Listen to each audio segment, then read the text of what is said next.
ముందుగా ఈ కేసులో ఉరిశిక్ష విధించినటువంటి మూడవ అదనపు జిల్లా జడ్జి మండా వెంకటేశ్వర గారికి శిరస్సు వంచి మనపూర్వకంగా నేను కృతజ్ఞతలు తెలియజేస్తున్నాను.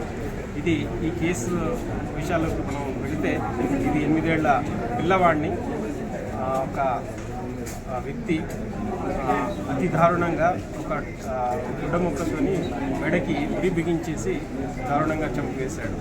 ఉద్దేశం కొట్టి ఈ కేసులో ఏంటంటే పూర్వపరాలకు మనం వెళితే మాత్రం దీంట్లో చనిపోయిన అబ్బాయి యొక్క తండ్రి చిట్టీలు వేశాడు ఈవెన్ ముద్దాయి దగ్గర.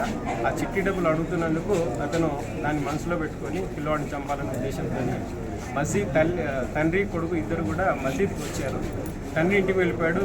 అబ్బాయి ఒక అరగంట తర్వాత ఇంటికి వెళ్తుంటే అది చూసి ఈవెన్ ముద్దాయి మిర్జా అలీ ఇలియాస్ ఫీజా అతను ఆ అబ్బాయిని చాక్లెట్ ఇస్తానని చెప్పి ఇంటికి తీసుకెళ్ళి అతి దారుణంగా కిరాతకంగా మెడకి ఉరి బిగించి గుడ్డతోని చంపేయడం జరిగింది.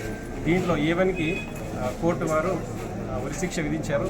A2కి ఆటో డ్రైవరు అబ్బాయిని చంపేసిన తర్వాత ఒక ప్లాస్టిక్ బ్యాగ్లో పెట్టేసి ఒక డ్రమ్లో పెట్టి దీన్ దయాళ్ నగర్ నాలాలో వేసేయడం జరిగింది. దీంట్లో ఏంటంటే ప్రత్యక్ష సాక్షులు ఎవ్వరు లేరు. అంత టెక్నికల్ ఎవిడెన్స్, ఎలక్ట్రానిక్ ఎవిడెన్స్ ద్వారా ఇంకోటి సీజర్ పంచనామాలో సీజ్ అయినటువంటి ఒక మెటీరియల్ ద్వారా ప్రాసిక్యూషన్ వారు అంత ఎవిడెన్స్ని కోర్టు వారి ముందు ఉంచడం జరిగింది.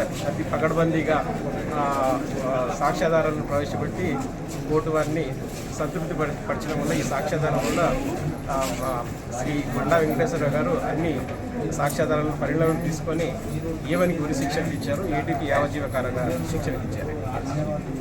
అలాగే పోలీసు వారికి కూడా నా కృతజ్ఞతలు తెలియజేస్తున్నారు. వారు సహాయ సహకారాలు ప్లస్ అలాగే ప్రాసిక్యూషన్స్ డైరెక్టర్ సాంబశివరావు గారు plus at the same time Sajjanar గారు హైదరాబాద్ పోలీస్ కమిషనర్ వారి యొక్క ప్రోద్బలము ప్లస్ సహాయ సహకారం వల్ల మా ప్రాసిక్యూషన్స్ వాళ్ళు కూడా పకడ్బందీగా చేస్తున్నారు. శిక్ష విధింపబడడానికి వారి యొక్క ప్రోత్సాహం కూడా ముఖ్య కారణంగా ఉంది.